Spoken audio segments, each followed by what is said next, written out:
We're live here with Mr. Coleman Milligan. Hello. With our third episode of Bevs and Biz. The name, we think we're official with Bevs and Biz. And part of the reason, I'll show you right here, we've got today a peach hefeweizen. Did I say that correctly? Yeah. Hopefully. Yeah. From Harmon's. And part of this new Moto podcast is the very first portion. We're going to be taste testing these drinks. The scale is 0 to 10, 10 being the best, 0 being the worst. All right. So, let's take a sip. Okay. Little ASMR right here. Oh, that was a good one. Okay, 0 to 10. Cheers. Cheers. It's a disclaimer. It's also 11 a.m. right now. No, I can get behind that one. it's not bad. Yeah. It's not the best one I've ever had, but it's not the worst. It's not super. My first notes are it's not super like carbonated. It's a little more. Yeah, flat. I know. it's Obviously, a little more flat. Yeah. It's a little bit more flat of a beer, but it's not bad. Yeah, it's an aromatic ballet on my tongue. Wow, that's a way to describe it. Oh, so, yeah. what would you rate 0 to 10 there? And look here. We're here to truly test. I give that a 7, I think. Okay, I think I'd line around a 6 or a 7. Yeah. I think it's fair. I wish it was a little bit more carbonated, honestly. Yeah, and the flavor's good, but it could be a little more flavorful. But also for somebody like me who's still kind of a beer noob, Yeah. that's pretty mild. I feel like as Yeah, far yeah, as oh, yeah. beer flavor goes. It's pretty. It's got a sweet. It Very doesn't sweet. feel like hoppy, where Yes. it's got all that tree taste. Exactly. It doesn't taste like grass or whatever. Yeah. Look, I love my fruity cocktails and fruity drinks. Yeah. If we're being honest. So Yeah. this is pretty good. 6 or 7, eh? 7, 6, okay. Yeah. I feel good about that. Yeah. Coors Light, 10. That's your 10? Yeah. That's your threshold is Coors. Bush Light, 0. 0, okay. And this can be a 7. Okay, Yeah. you know what? That's a great way. It's to fill the people watching in that it is 11 a.m. Wednesday. What is it? The November 6th Yeah. day post-election, and here we are drinking beers at 11 o'clock in the morning. Let's go. It's a great day. Yeah. Well, thanks again to Cole for joining the show. Just to give background on how we know Cole and 23.5, we met, and maybe you can tell your version of the story too, but I found you guys via Clutch back in the day. So I started with Moto about 3.5 years ago, and one of those things where you're like, what do I even do? Where do I start? And that was one of the first places I looked. I'm like, you know what? I want to find cool agencies that don't do, or that do have services that Moto doesn't have. And so I literally just started scrolling through Clutch. I remember seeing your guys' logo. I was like, oh, this looks cool. And so clicked on it, found your info. And I think we had a call pretty shortly after I reached out. Yeah. Met the team. Yeah. I think we came over here. You invited us over to a we did have networking you. event. Oh, and yeah. we were pretty apprehensive about we we're like, oh, like, well, I don't know. We're going to see how this goes. And anyways, we fell in love. Like, who are these guys? Yeah. And we became best friends from there. Tell me your, I just want to hear about then, when the company started, 23.5. I can give my perspective on 23.5, but then I'd like for you to describe it better. But Cole has done all things digital marketing for years, if that's fair to say. An expert in things like paid ads. You were doing SEO for quite a while. Yeah. I don't know if that's Still the case. Still, Okay, yeah. still the case. And that is definitely not in Moto's wheelhouse. We're definitely more on the creative side, which I know you guys have done a ton of that too. So tell the people what you're doing. Yeah, it's been a roller coaster. as business goes. Yeah, you never know where it's going to go. Lots of ups and downs over the course of the last 5+ years that 23.5 has been around, and then even more since I've been doing anything creative or marketing. It's always craziness in either direction. So, started out, like you said, doing everything under the sun, just trying to figure out what we did. And that was 5 years ago you said you started? Yeah. Okay. 5 years ago. Just trying to figure out what we were good at, what we needed to do. And originally it was just me and Jake, who you remember. Yep. Hi, Jake. Hey, Jake. And then we kind of narrowed it down, and particularly after meeting you guys, we sat down and had a pretty firm conversation. Wow. These guys, That's amazing. like these guys are way better at that stuff than we are, and they have resources that we don't, and we like them. So, like, let's leave that to them and do it when we need to. Yeah. And so we kind of started sending you guys all the photo and video stuff. Mm-hmm. And we dialed down into kind of what we know best, which is paid ads, organic marketing, social media, SEO, that kind of stuff, which not as glamorous or fun. It's a grind. I think a lot of people don't realize. Oh yeah, no, I mean, it's a lot of numbers, and I'm not really a big numbers guy, which is ironic. Now that you deal with it all the time. Yeah. After we kind of figured that out, then we expanded and tried to not be just a regular basic level marketing company, and kind of see how we could expand our creativity into those normally not super creative spaces. Which you do. I mean, if you check out 23/5 branding, which we'll definitely put some links in the show, their creative is for a digital marketing agency. It's so cool. Thank you. It's out of this world. Is that a fair that's a description? Good one. Yeah.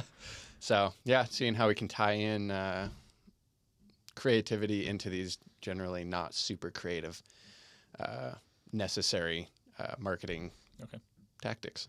Cool. Well, you mentioned it's been a roller coaster, which is just that's a fair description for. I mean, obviously, a lot of people's working careers, but especially for small business owners like yourself, founders. I mean, I've watched my brother Taylor, founder owner of Moto, just go through the grind for so many years. So I did want to ask you a few questions. I think part of this, obviously, there's the Bevs side of the podcast, but we've got the business side too, and I just want to ask you a couple of questions with that in mind. So what would you say, maybe we'll start on the harder, the tougher part of the roller coaster here. What would you say has been one of the toughest lessons that you've learned or toughest things you've gone through in the business in the history of 23/5? And what did you learn, or what takeaways did you have from that? Yeah, well, I always try not to be too hard on myself, because I know that it's easy to be that way. Yeah, it's a hard world out there, and there's no rule book or instruction manual of how to start a business, run a business, manage a team, any of that. You got to kind of figure it out as you go. Yeah. But I do think it's okay to be critical of things that you do, and I think the biggest mistake that I made was aiming to be something that we were not. And even more introspectively, something that I was not. So like both personally and on a business level. Okay. I think I wanted to expand and be this big agency, and I wanted to do all these grandiose things, and I wanted to touch everything under the sun, and just that's what I thought I wanted. And it takes hard failures and tough times to realize that great doesn't mean big. And so that's something that Taylor actually, we had a really long conversation one day, and I was just like, oh yeah, like here's some of the struggles that we're having. And Taylor had gone through those same struggles years before. And so I think the biggest struggle is, and has been, expecting growth, but not planning to be a mega corporation, and sticking close to your roots so you can grow organically. Mm-hmm. And so hardships come along with growing too fast or kind of bolstering yourself up too quickly. I think I love that. And honestly, you are describing like how I think on the business side, both Taylor and I definitely agree, and we think the same. We're very conservative with our growth, very slow, because we've seen that, and you think, oh, my goal is to be just the biggest agency, and we do the coolest shit, and we're huge, and we expand, and then you just realize the pains that come with that. We are so lucky to have like the greatest team, but managing people too is it's hard. Mm-hmm. It's hard. I always told myself growing up, I'm gonna be the best leader of people. I want to inspire, and I do want to be that, but managing people and just growing, it's so tough, and people don't talk about that a lot before you get into those leadership or founder roles and as you grow a company. Yeah, so it's tough. It is. It's absolutely one of those things that you don't know until you're in it. Yep. And having to lay people off because you expanded too quickly is not a great feeling, because it's their livelihood. It's the worst. There's responsibility that just weighs heavy on you, and it's hard, but you have to learn those lessons. And so lesson takeaway maybe here, if I'm summarizing on the first question, is you feel like you're more conservative in your growth now. Oh, absolutely. And kind of being very analytical with that. And I think that's applicable to hopefully a lot of people that will listen to this if they're looking to start their own side hustle. Everybody grows differently. There's different paces. Don't beat yourself up if you feel like you're growing slowly.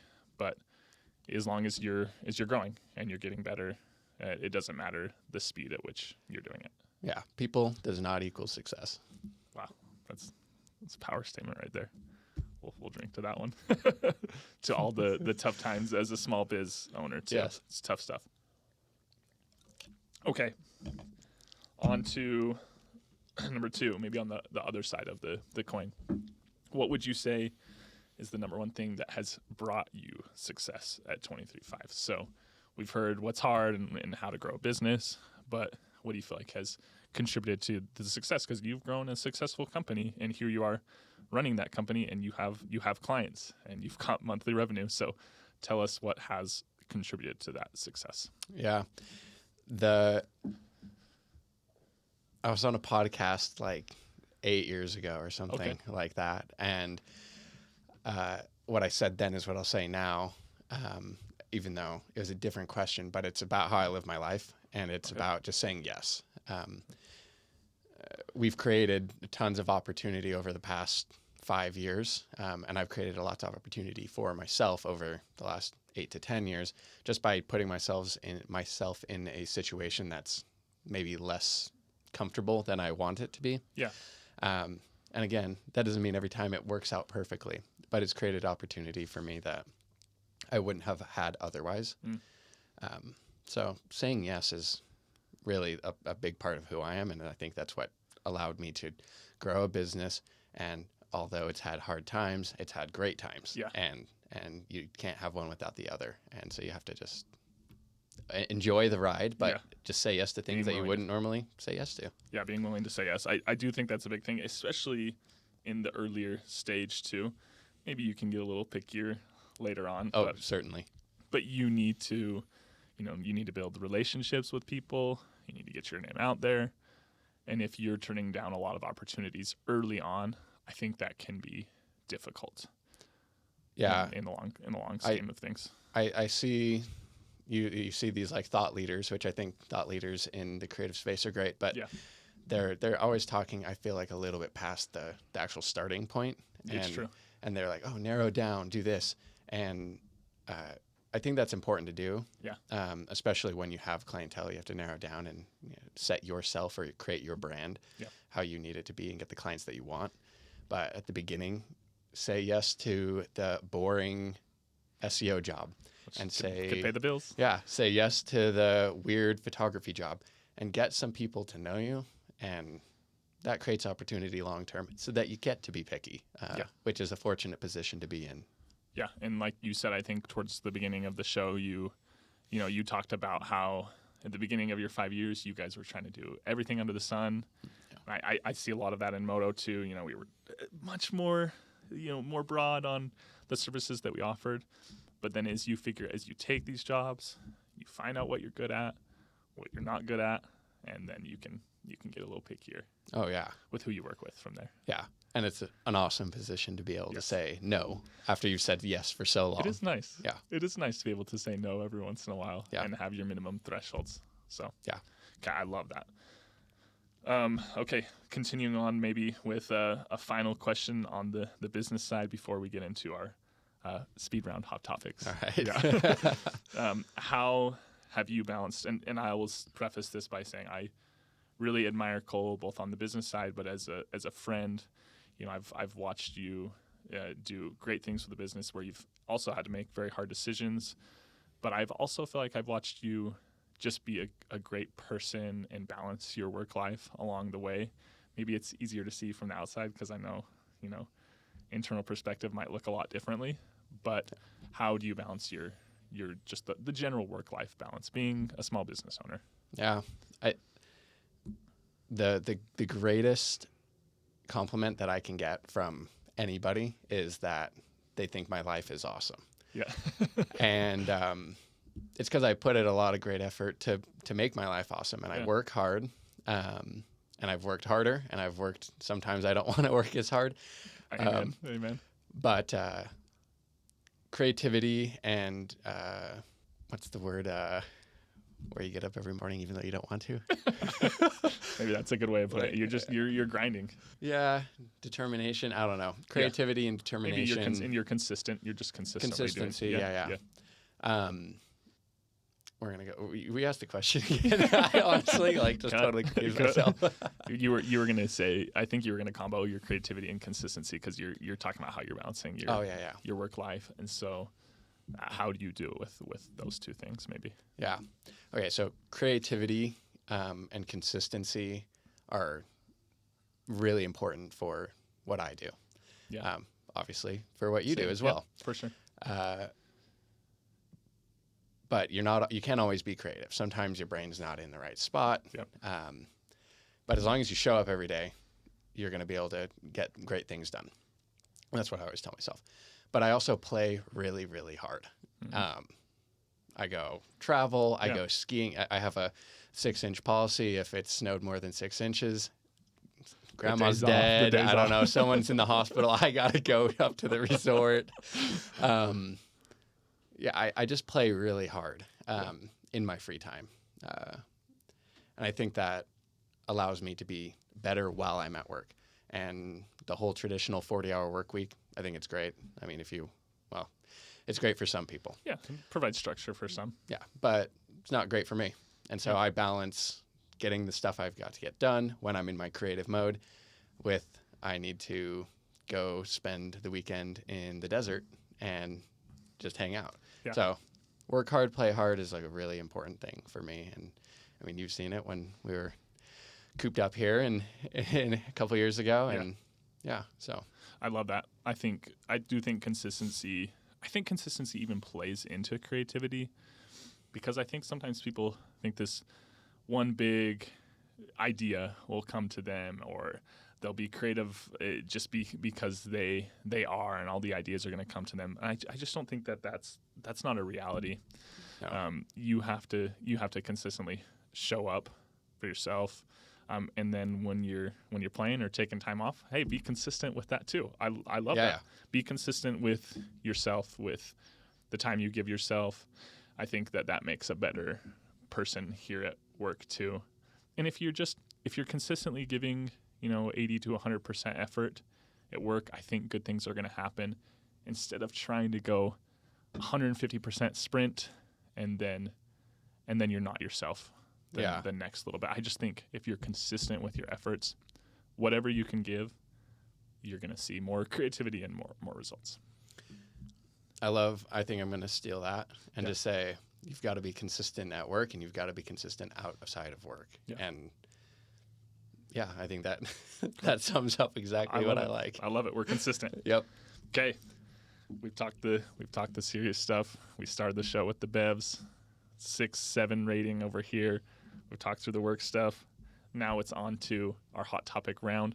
So just to give the listeners or the viewers some insight here, we're going to try to be better at this, asking it ahead of time, but going to try to post on LinkedIn or Instagram, just an open feed to inputting your hot topics. They could be a would you rather question. I got some of those today too, so that could be a fun one. Yeah.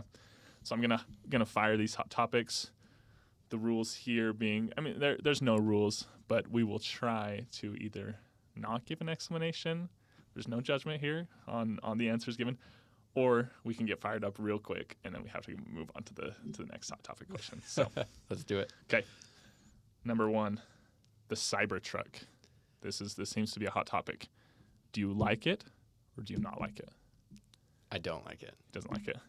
Do you like the visuals of it, or no? I like what it was supposed to be, okay. But I think the way that they produced it does not look how I thought it was going to look when they unveiled it. Okay. Boom. Powerful.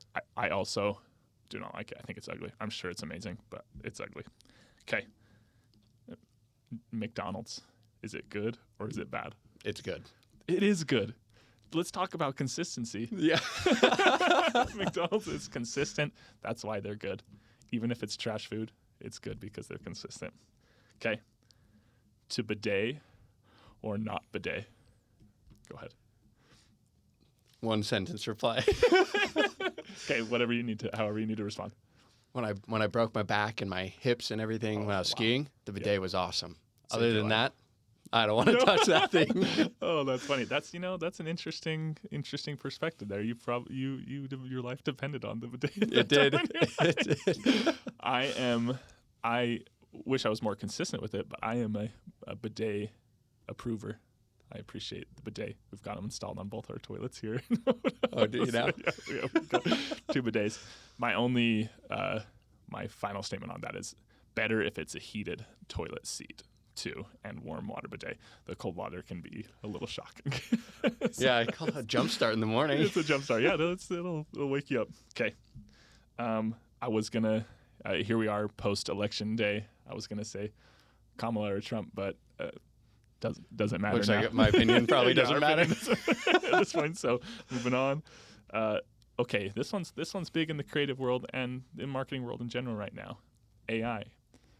Do you like AI or do you not like AI? I know this is a loaded question, but like or don't like AI? I like AI. Okay, maybe a little insight. I want to hear a little thought.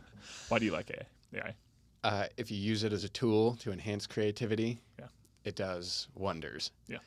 If you use it as a tool to replace creativity, it's horribly obvious and sad. That's powerful. I think we also like AI at Moto. There's been some great use cases already. Oh, yeah. And we're trying to learn and be ahead of the curve, just like any other creative tool there has been. Like, it's amplifying our creativity. But that doesn't mean I'm not a little nervous, a little scared about the future. To anyone listening, AI is not going to design you a good logo. There's a lot of claims out there that it will. So that's interesting. It'll be interesting over the next, literally 3-5 years to see what that looks like. Okay. A couple more. Ski versus snowboard, and this is a big Coleman question here. Skiing. Okay. Have you ever snowboarded? I can snowboard pretty well as well. Okay. But a ski guy? Yeah, it's cooler. Yeah. Amen. I'm a ski all the way for sure. I don't do it as much as I'd like, but skiing for sure. Okay, and here's one Coleman submitted himself. Hot versus cold subs. Well, I want to hear what you think. Okay. I'm a hot sub guy. Wow. All the way. I get this is a weird thing, and I get this from my mom. Funny enough, is I get sub saturated. If I'm eating a cold sandwich, if I'm eating too much, I can kind of get sick of it, even if I'm not full. So I'm a Philly cheesesteak, hot sub kind of guy. Sounds like it's controversial. I was the fastest Jimmy John's biker in Salt Lake City. Yeah, we didn't talk about that. Go listen to Carter Matchin's podcast where we talked all day about biking. That was super fun. Yeah, 2 big bikers right there. That's for sure. Yeah. I think he just moved too. Cold all the way. Okay. Why? I want that thing loaded with lettuce, tomato, cucumber. I love those. I want that loaded. And I don't really like bread even that much, so I always like to get it lettuce wrapped. And you can't really lettuce wrap a grilled cheese or lettuce wrap a meatball sub. That's fair. But I do appreciate the hot subs. Okay, at least as long as you appreciate. But once a year. once a year hot sub. Rest of the year it's a cold sub kind yeah, of. oh yeah. This is coming from former Jimmy John's delivery guy, downtown Salt Lake location, biking all over the place. Big respect on that. That was probably a great job. I loved it. It was awesome. Yeah, Domino's delivery person here. If I could have done it on a bike, back in the college days, did it for about 2 years. Nice. Honestly, if it would have been on a bike, that'd have been fun. They've got Domino's bikes now. On bikes. Downtown. Yeah. That would be a fun job. Yeah, it would. Well, we won't argue too much on the hot versus cold sub. Sounds like we feel both pretty passionate there. That's it for today's show. Thanks for joining. Again, a big shout out to Coleman here. And check out 23.5 if you're needing. Well, I'll just let you give your pitch. 23.5 for any what services are you currently pushing or offering? Brand packages that will then tie into future marketing efforts. We want to do a holistic approach to marketing, not just piecemeal it together. So if you're looking for something in that realm and want to work with Moto too, let's make it a 2 for 1. Let's make it a 2 for 1. Yeah, and I love that about Cole is every time I've worked with him and we do work with him, he's very strategic, very much about the data and how like the future implications of what that brand and what that marketing is going to do for your company. It's not just a one-time thing. He's not washing his hands and letting you go. So thanks for joining. Yeah, thanks for having me. Cheers. It was a great time. To the peach hefeweizen. 7. Thanks for watching. Thanks. Cheers.